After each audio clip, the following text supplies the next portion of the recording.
everybody, it's Kevin again with Words of the Age, and I'm going to carry on reading some of the visions that have come to me.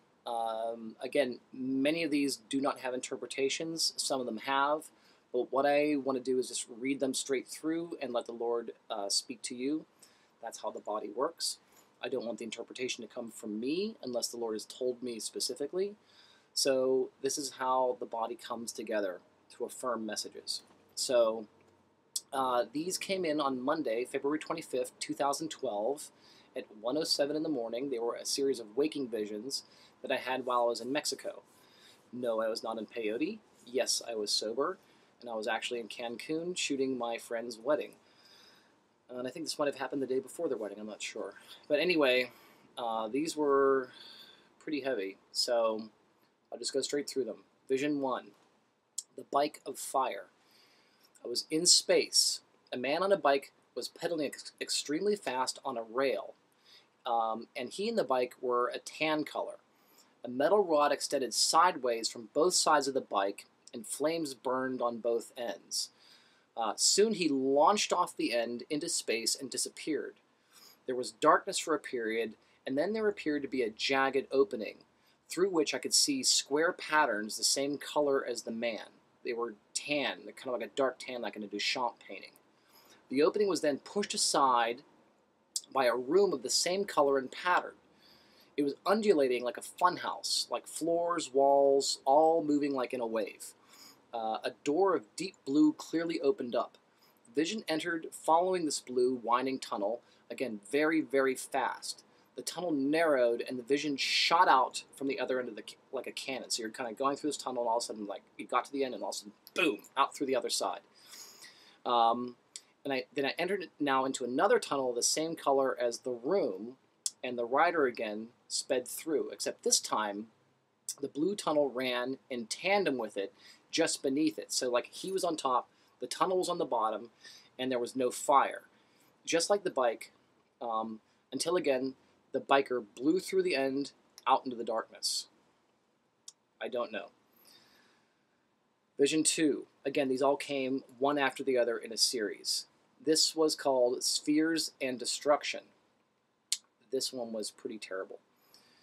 It started with a single cartoon-like eye, like a white V, blinking, turned on its side, and it just was blinking like a Pac-Man. Inside was a cartoon of sorts, like it looked like South Park-ish type stuff, and then the frames moved past like in a film, and it disappeared. Soon, a small white cylinder appeared on the top of the eye.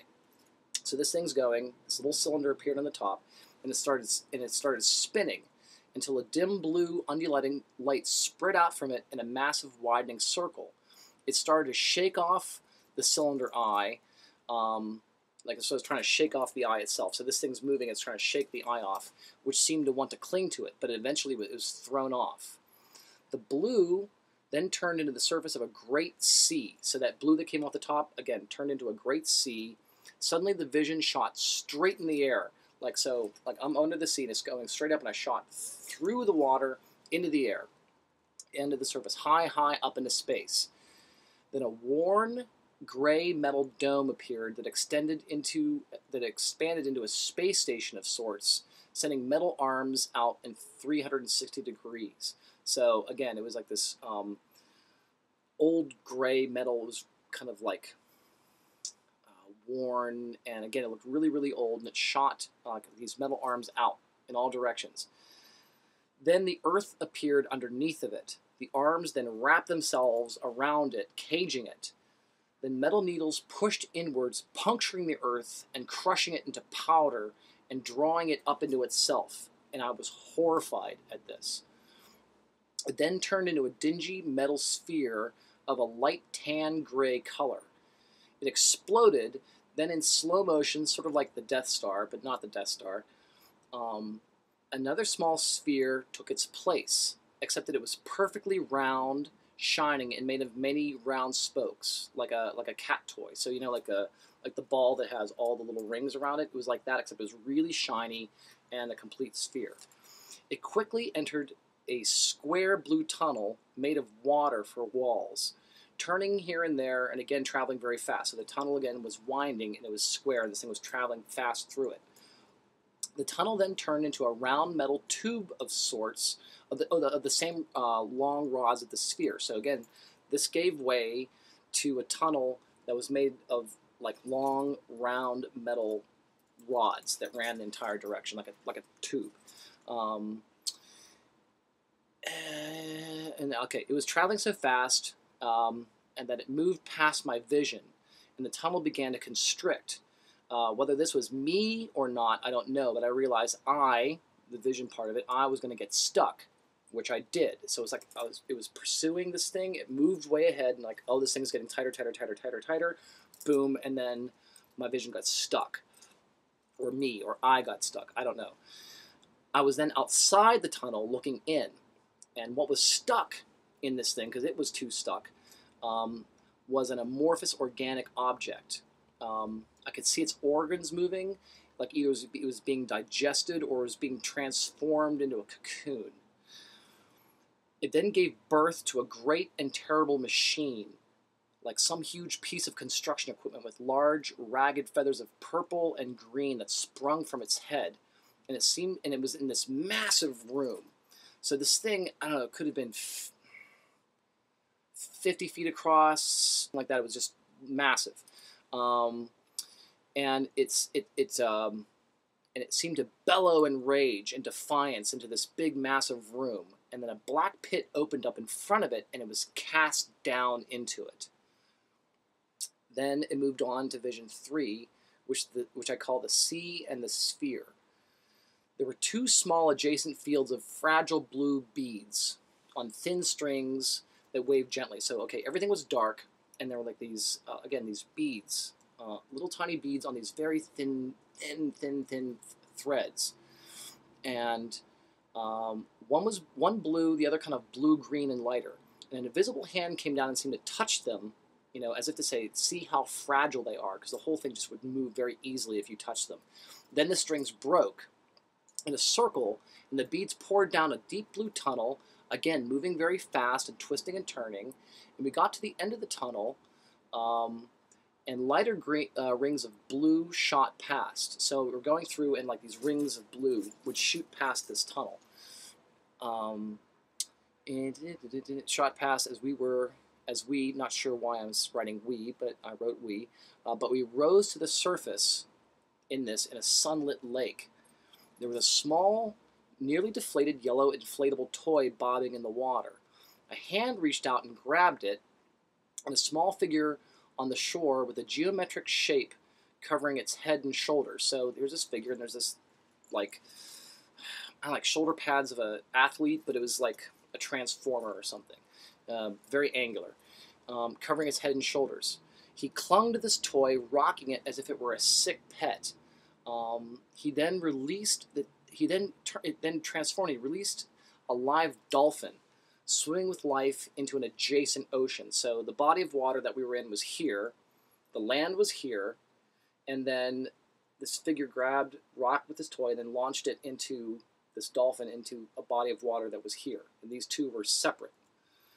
So it swam into this adjacent ocean, and then I saw that the figure was a male child.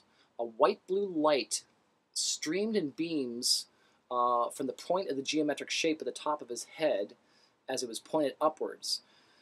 First with his right hand, and then both hands, the vision rose into the sky as beams danced upward into the dark. So you'd see him raise his hands, and then the vision rose up above him as these beams, sort of like spotlights from a show, rose up into the air.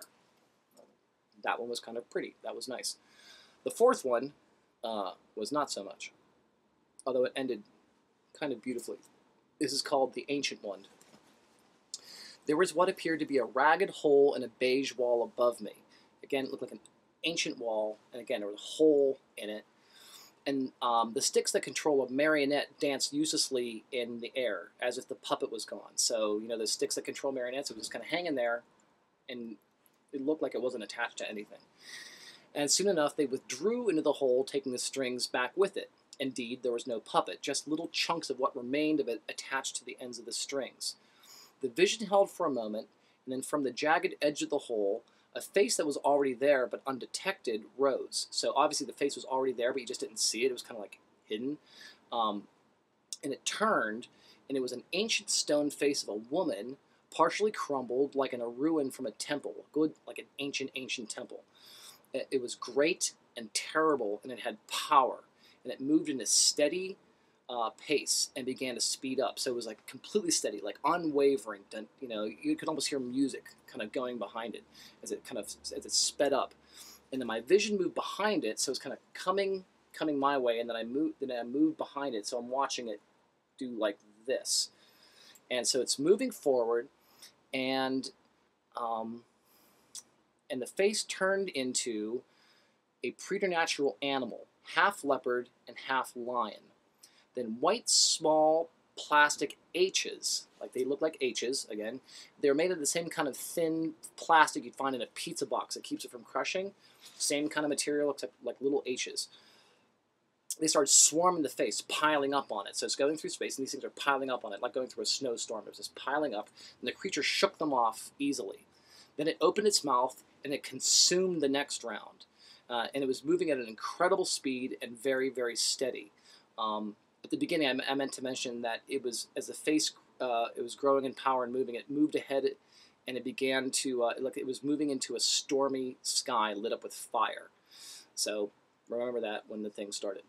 The third round split into two streams. So again, these H's were coming again through space, and they split into two streams. So one went over top, one under the bottom. I'm kind of seeing it from the side now, as if to avoid the creature.